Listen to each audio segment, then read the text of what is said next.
Cassidian. The forest was still. Not a whisper of wind, not a rustle of leaves, only silence, thick and suffocating. Yet hidden in the shadows, unseen eyes watched, fingers tightened around triggers, and breaths were held in anticipation. On the morning of November 27, 1982, he walked into a trap. The man who had been a phantom for nearly a decade, slipping through the grasp of his enemies, would not escape this time. The hunt was over. His fate was sealed. But how did it come to this?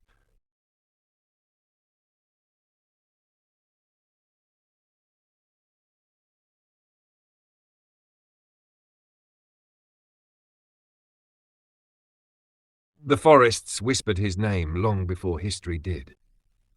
In the vast, unbroken wilderness of Zambia's northwestern province, a boy was born in the 1930s, a boy who would one day haunt these very lands as both a legend and a ghost. He grew up where the trees stood like ancient sentinels and the rivers sang lullabies only the wind could understand. While other children played in the safety of the village, he was drawn deeper into the unknown.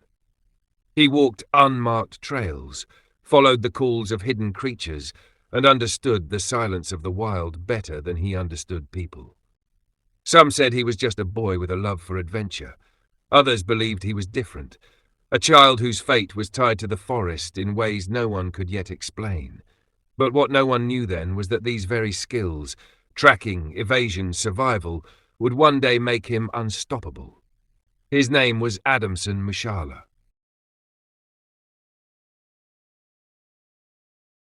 As he grew, Mushala's life seemed to split into two.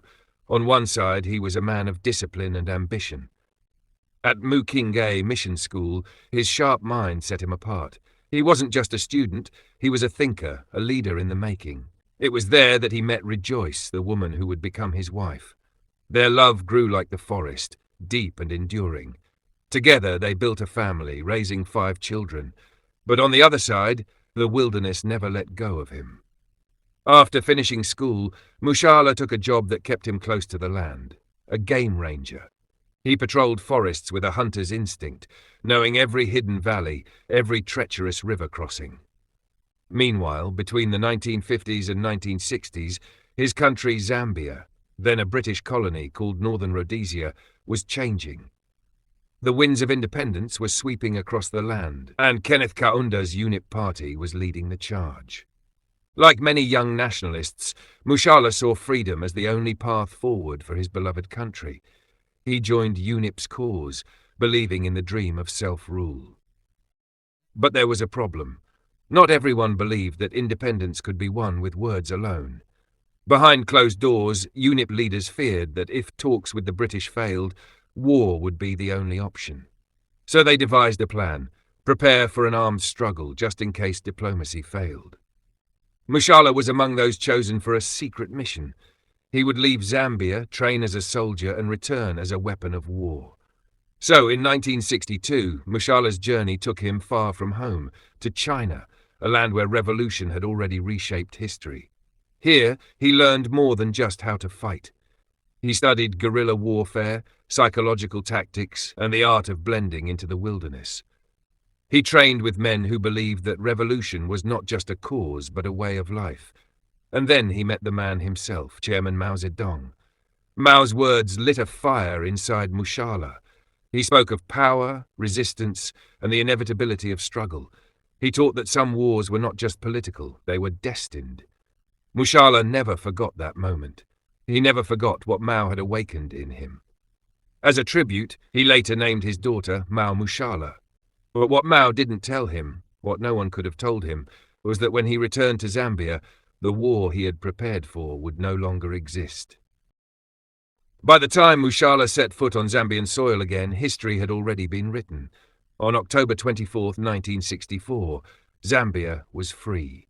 The British were gone. Kenneth Kaunda was president. The battle Mushala had prepared for never happened. The gun stayed silent. The war never came. For most, this was a victory. For Mushala, it was something else entirely. He had been trained for revolution, trained to fight. But now, with peace in the air, he was a soldier with no war to fight. At least, not yet.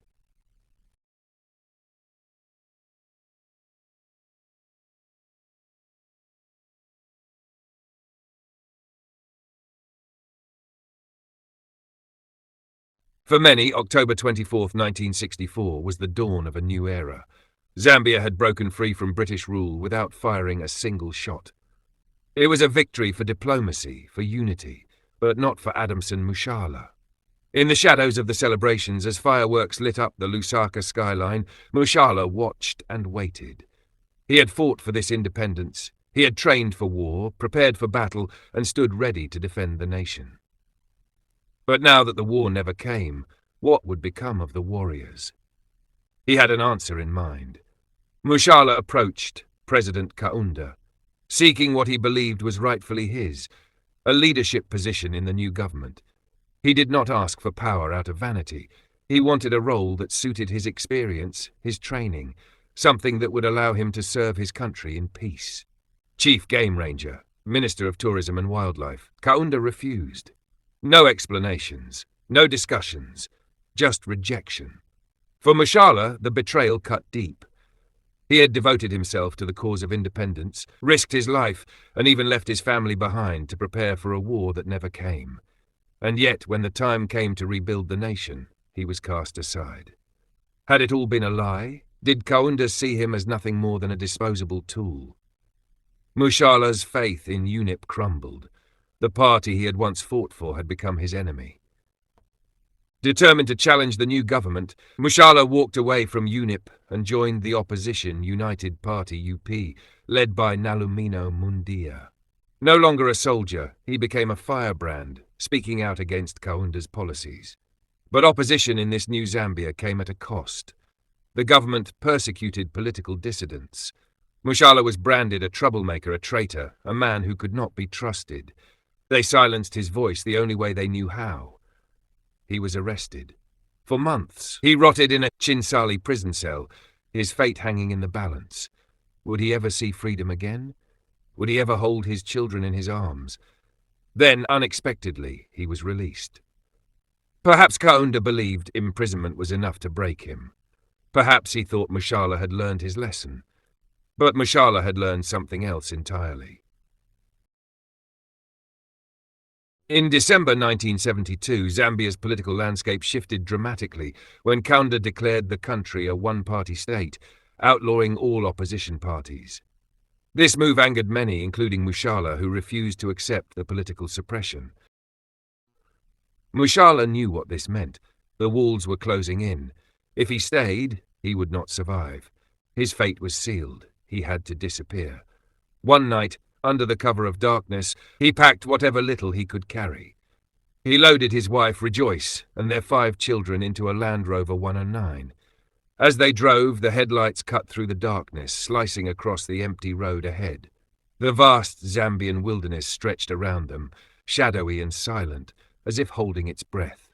Every turn, every flickering shadow in the trees carried the weight of uncertainty. The border was still miles away. The tires kicked up dust as the vehicle pressed forward, the distant hum of nocturnal creatures the only sound beyond the low, steady rumble of the engine. Then, finally, the headlights illuminated the border ahead, Angola. They drove without looking back. Across the border, into the unknown. They left everything behind. At first, exile seemed like safety. The Mushala family settled in Luanda, Angola. But life in exile was harsh, unstable. He was a man without a country, a warrior without a battlefield. In search of better security, he moved his family to South Africa, where they were placed under the care of well-wishers. But inside him, something was shifting. The betrayal still burned, the rejection still stung. The dream of a free Zambia had turned into a nightmare. And so he made a decision, one that would define him forever. If Kaunda would not give him a place in this Zambia, then he would carve one out for himself. In the shadows, Adamson Mushala began to plan. He would return to Zambia, not as a citizen, not as a politician, but as a rebel.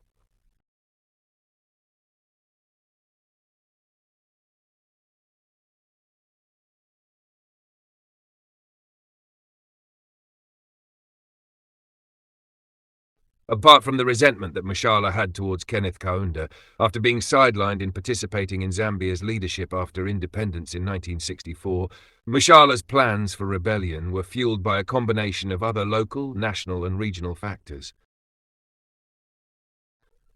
Mushala's initial grievance, as already established, was also driven by political dissatisfaction.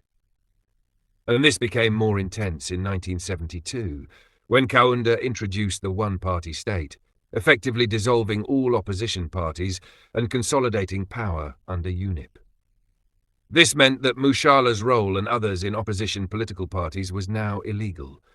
The government justified this move by arguing that political competition was fueling tribal and regional divisions, which threatened national unity. Given Zambia's proximity to hostile white minority regimes in southern Africa, Kaunda further claimed that a single-party system was necessary to maintain stability and prevent external influence. However, many political analysts and opposition figures viewed the one-party system as a means for Kaunda to suppress dissent and entrench his power. They argued that political tensions in Zambia were not primarily driven by tribalism, but rather by economic inequalities and governance issues. The one-party rule, instead of unifying the nation, deepened resentment among those who had opposed Kaunda's leadership. Mushala was among those who strongly opposed the abolition of multi-party democracy. He believed that Zambia was moving away from the democratic principles it had fought for during the independence struggle.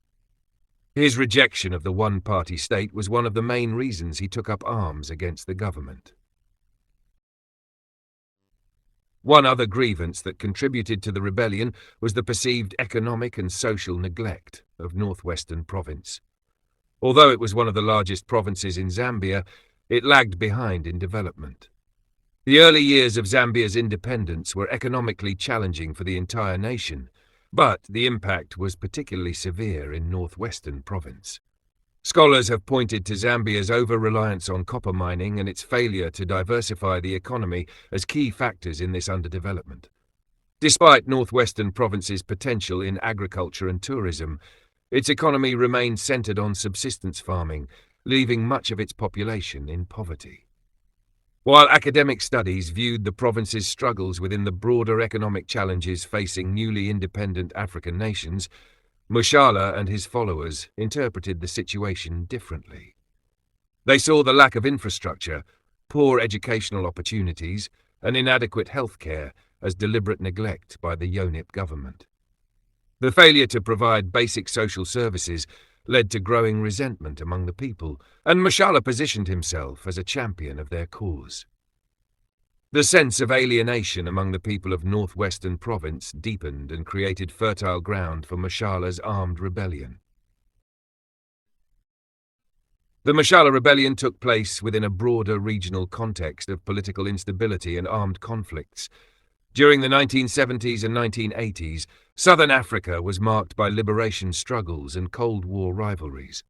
Zambia, as a frontline state, had taken a strong stance against colonial and apartheid regimes, offering support to liberation movements in Angola, Mozambique, Namibia, Zimbabwe, and South Africa.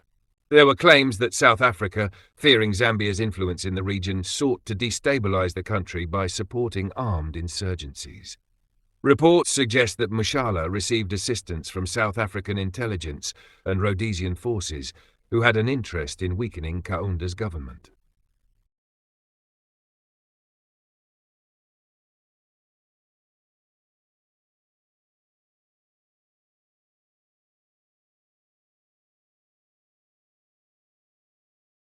Earlier, after failing to receive adequate military training in Angola, Mushala had turned to South Africa in his quest to build a guerrilla force capable of waging war against the Zambian government.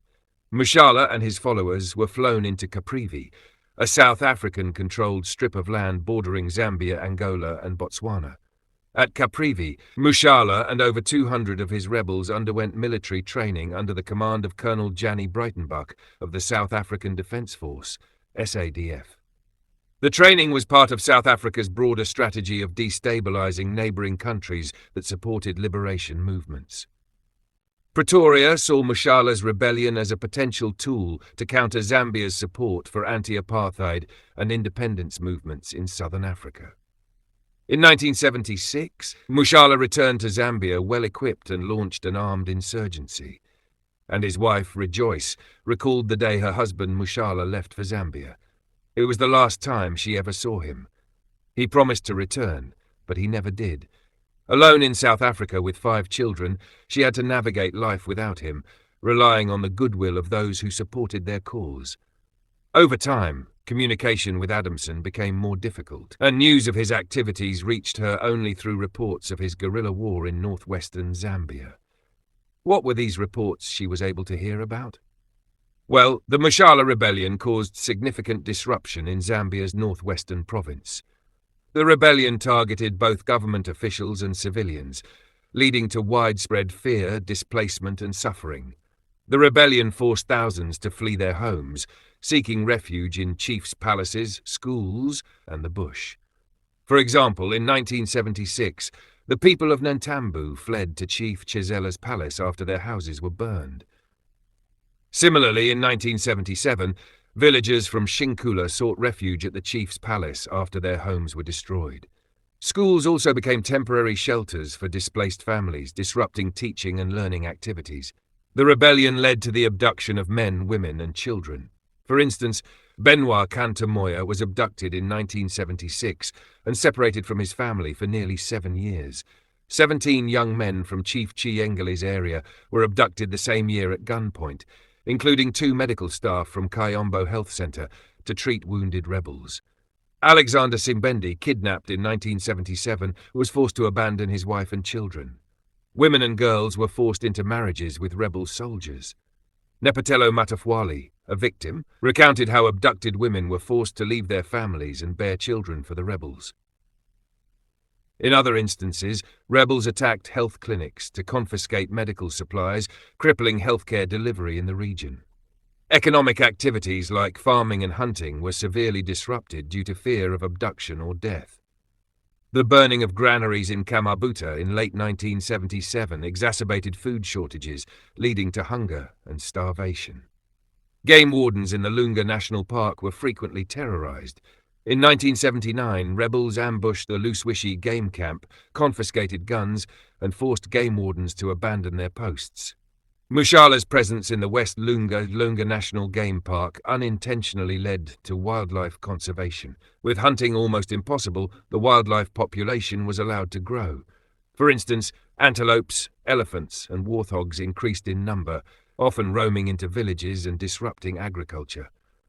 What had begun as Mushala's fight for justice had turned into a war against the very people he once sought to defend.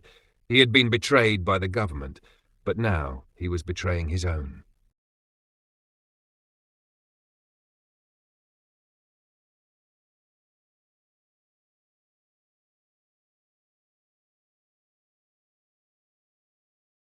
On a quiet day in 1976, a young man named Alexander Saimbwende set off on what he thought was a simple journey. He walked in the forest with a sense of purpose. He was searching for his cousin, a charcoal burner living in Loano Forest area between Kitwe and Chingola. He had no idea that this journey would change his life forever. Halfway through the forest on his way to his destination, he was stopped by a group of armed men. Among them stood Adamson Mushala, a name whispered in fear and reverence across Zambia. Without warning, Saimbwende was forcibly recruited into Mushala's guerrilla movement. His identification documents were burned before his eyes.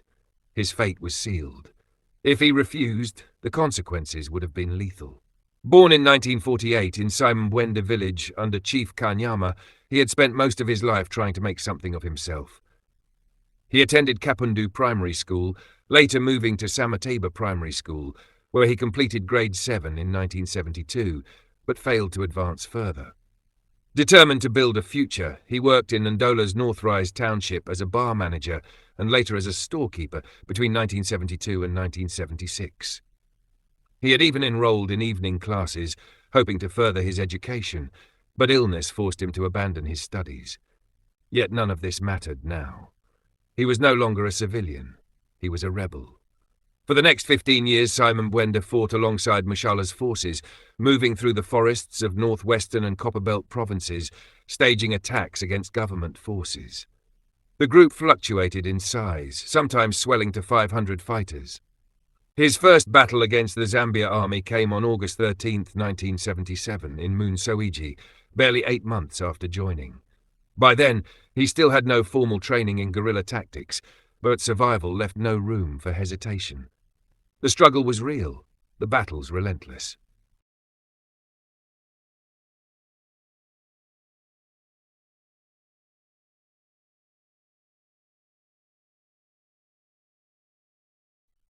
The Mushala Rebellion in Zambia 1976 to 1982 has been interpreted in conflicting ways, particularly regarding South Africa's involvement. The Zambian government maintained that apartheid South Africa sponsored Mushala to destabilize the country, citing evidence such as seized documents in 1976 allegedly bearing signatures of South African defense chiefs. Minister of Home Affairs Aaron Milner also claimed that Mushala was trained by South Africa to overthrow the unit government and assassinate Zambian leaders. Several scholars, including Donald Dreyer, supported this view. Dreyer argued that the South African Defence Force, SADF, trained Mushala's group in 1975. The group, known as the Mushala Gang, was sent back to Zambia in December 1975. The gang skirmished with Zambian forces, blew up a bridge and kept South Africa informed about SWAPO movements, Southwest African People's Organization in Namibia. Further support for this claim came from Susanna Smith, who noted that clandestine South African support for rebel military and sabotage activities in Zambia, Zimbabwe and Lesotho were also being reported. South Africa backed rebel groups across southern Africa, including Super Zapu in Zimbabwe, UNITA in Angola, Renamo in Mozambique, and Mushala's forces in Zambia. Moses Shapwire specifically mentioned that the Mushala Insurgency was a South African operation codenamed Operation Plathond, commanded by Colonel Jannie Breitenbach of South Africa's Special Forces Unit. The South African government officially denied involvement with its UN ambassador Roloff Botha, claiming that South Africa merely granted Mushala political asylum rather than supporting his insurgency.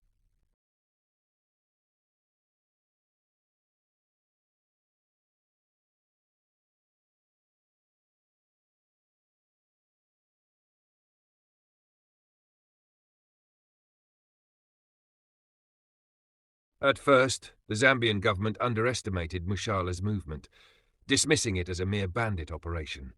However, as reports of his attacks increased, the government realized the threat was more severe than anticipated. Recognizing the escalating crisis, the government deployed paramilitary police and the Zambia army to track and eliminate Mushala's forces. These efforts were met with resistance as the rebels used guerrilla tactics, striking swiftly and disappearing into the dense forests. Reports also emerged that Mushala's men used black magic to avoid detection, fueling fear among local villagers and even some government soldiers. It was rumored that Mushala could disappear at any time without a trace, and that he could transform himself in all sorts of forms, such as a bird, a tree, or a stone. In simple terms, he was a shapeshifter. It was believed that Mushala had charms which worked as bulletproof during the exchange of fire with the security officials. Was this true or fiction? By the late 1970s, Mushala's insurgency had spread beyond northwestern province, reaching parts of the Copperbelt. Mushala was reported to have travelled to the Copperbelt, where he had an encounter with the security officials and killed 2 of them. The incident happened at Mimbula Fitula mine near Chingola.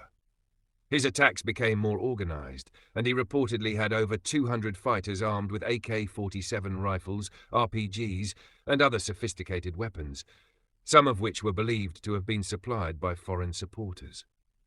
In 1979, the Zambian government increased its military presence in the affected areas. The Zambia army stationed at least 1,000 soldiers in northwestern province, conducting patrols and ambushes. They also set up military checkpoints along major roads to prevent Mushala's men from moving freely. The government launched a campaign urging locals to report rebel movements.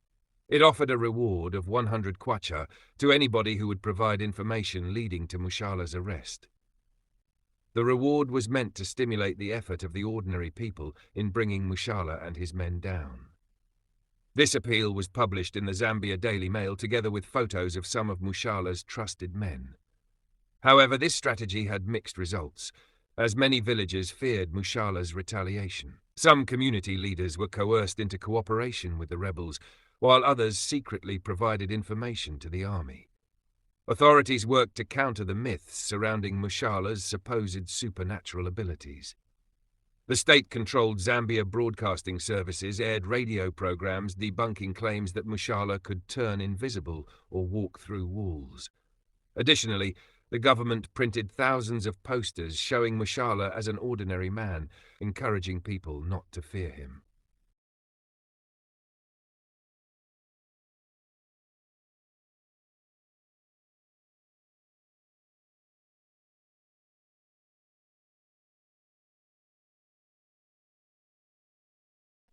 In the quiet hush of a South African morning in November 1979, Rejoice Mushala made a crucial decision.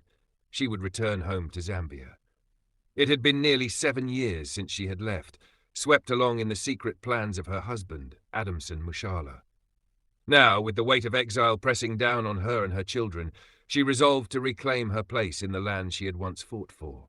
For years, she had lived in uncertainty, caught between the knowledge that her husband had become a rebel leader and the reality that she was now alone, raising their children in a foreign land.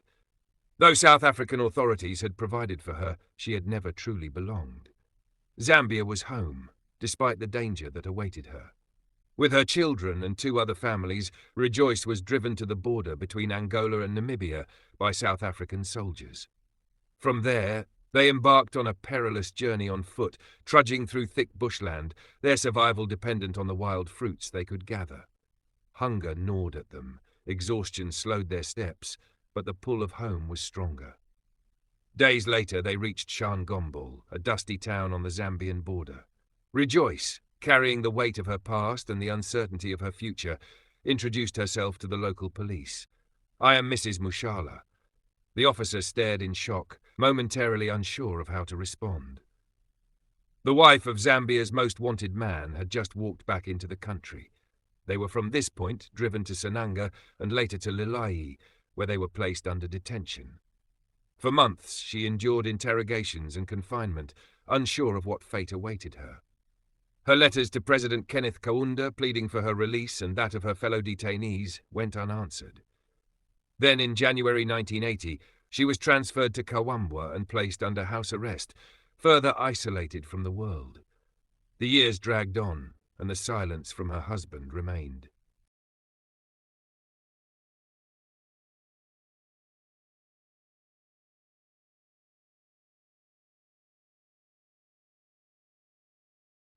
While Mushala remained a thorn in the government's side, internal conflicts within his group weakened his position. As far as his personal life was concerned, he clearly had abandoned his first wife, Rejoice. He never went back to her, and during this rebellion he married a woman called Leslie Mukwemba. Mushala indulged in polygamy, and by 1981 married Adesi Mumbe Longa, a young woman who became his favourite wife. This infuriated his older wife, Leslie Mukwemba, who felt displaced. Tensions escalated when Adesi became pregnant, leading to constant conflict between the 2 women. Eventually, Mushala banished Leslie from the camp. What he did not realize was that this decision would cost him his life. When Leslie returned to her village in Kasempa, word quickly spread. Zambian security forces saw an opportunity and tracked her down. In exchange for her safety, she agreed to lead them to Mushala's hideout. On the morning of November 27, 1982, Mushala left his camp in Lunga Game Park to collect honey. Unknowing to him, his enemies, the government forces, had set an ambush. They lay in wait patiently hidden among the trees.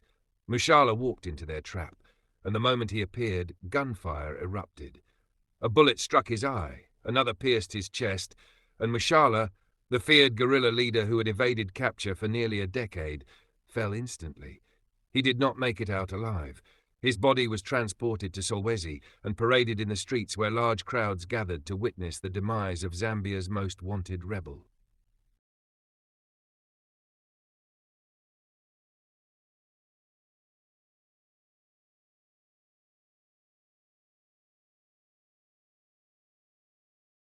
When all this was happening, Rejoice was still in detention, and a man hurriedly threw a newspaper into her detention house. "Mrs. Mushala, look at this," he said. The headline struck her like a blow. "Mushala is dead." Rejoice's heart pounded as she read her husband had been killed by government forces, his body taken to Solwezi. The news was too much. She collapsed and had to be rushed to the hospital. Later, she had hoped to attend his burial, to see him one last time. But security concerns barred her from travelling to Solwezi. Yet even after her husband's death, the government continued to detain her. For 2 more years she remained a prisoner until 1984. She then went on a hunger strike, which drew the authorities' attention. Finally, in Mansa, she received a phone call. It was President Kaunda himself. "You are now free," he told her. It was the first and last time she ever spoke to him. Though Kaunda urged her to settle in Lusaka, she refused. Mufulembwe was her home, and she would return there. "I didn't want people to think I was working with the government against my husband," she later explained. In the end, Rejoice did not return as a traitor or a fugitive, but as a woman who had endured exile, war and loss, and still stood strong. She had come home, not just to Zambia, but to the life she had chosen to reclaim.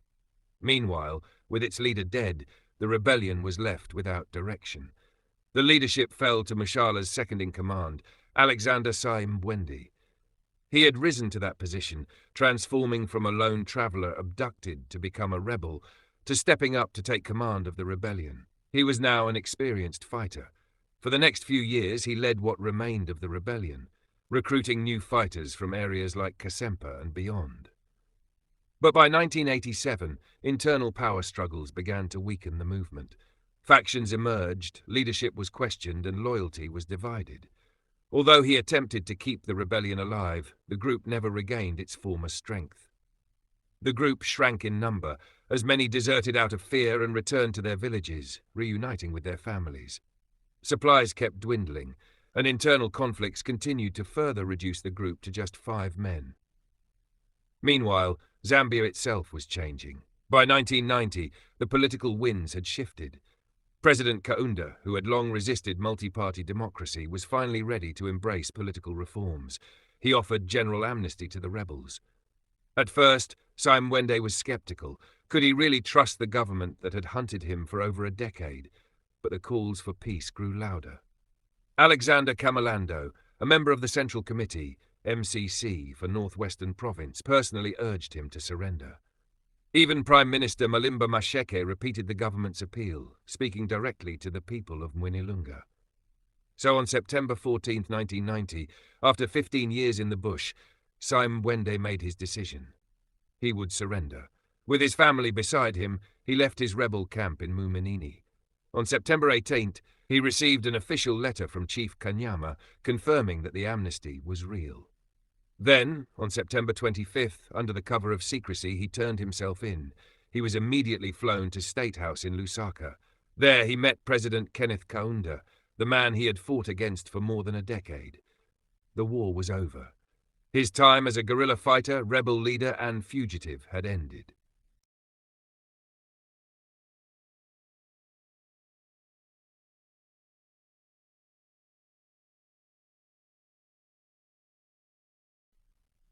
The Mushala Rebellion, 1975 to 1990, remains one of Zambia's most significant internal conflicts, shaping political discourse, governance, and historical memory. Adamson Mushala, the leader of the insurgency, was a complex figure, a former political insider turned armed rebel, driven by disillusionment with Zambia's one-party rule, accusations of tribal favoritism, and regional marginalization. His legacy is multifaceted, touching on themes of political resistance, governance failures, socio-economic neglect, and the enduring power of myths. Mushala's rebellion was rooted in his rejection of President Kenneth Kaunda's one-party system, which he viewed as a dictatorship disguised as participatory democracy. By taking up arms, he became one of the most vocal challengers of the UNIP government's suppression of opposition voices. Although his armed struggle was ultimately unsuccessful, his resistance highlighted the dangers of political monopolization, serving as a warning against autocratic rule. It is notable that 8 years after his death, Zambia transitioned to multi-party democracy in 1991, signalling the eventual collapse of the system Mushala had opposed. While it cannot be said that his rebellion directly led to this shift, it is part of the broader historical context of dissent against UNIP's one-party rule. Mushala's rebellion exposed deep socio-economic inequalities in northwestern province, a region that, despite its vast resources and land, had been left behind in national development efforts. His accusations of tribalism, nepotism, and neglect resonated with many in the region, who saw him not just as a rebel, but as a spokesperson for their grievances. Even after the rebellion ended, many of the issues Mushala raised, lack of infrastructure, poor healthcare, inadequate education, and high unemployment, persisted. The province remained underdeveloped for years, and only in recent decades has it seen increased investment, particularly in mining. However, questions about equitable resource distribution and regional disparities continue to shape Zambia's political and economic landscape. For many, especially those who lived through the insurgency, Mushala's name is synonymous with terror, violence, and destruction. His rebellion led to displacement of communities as people fled their homes in fear, breakdown of families with forced recruitments and abductions, economic devastation, including disruptions to agriculture and trade leading to famine, collapse of social services with schools and healthcare centres either abandoned or repurposed during the crisis. Even after his death, the trauma of the Mushala years lingered, leaving a lasting impact on northwestern province's social and economic stability. Perhaps one of the most unique aspects of Mushala's legacy is the mysticism surrounding his persona. Stories of his ability to become invisible, shapeshift, and evade capture using black magic have become part of Zambian folklore. Some claimed he could walk into State House undetected and dine with President Kaunda, while others believed he could vanish into thin air when cornered. These myths were not just products of superstition. They reflected a psychological response to the rebellion, as people struggled to understand how a single man and his small force managed to evade a national government for years. In a society where traditional beliefs still hold influence, Mushala became more than a man. He became a legend, feared and revered in equal measure. Let's conclude. It's a controversial legacy. Adamson Mushala remains one of Zambia's most controversial historical figures. To some, he was a power-hungry warlord who brought fear and suffering to innocent people. To others, he was a freedom fighter who opposed dictatorship and stood up for the neglected people of northwestern province. Regardless of perspective, his rebellion left a permanent mark on Zambian history, shaping discussions on governance, development, and national unity. Even in death, his name continues to spark debate, a testament to the complexity of his legacy.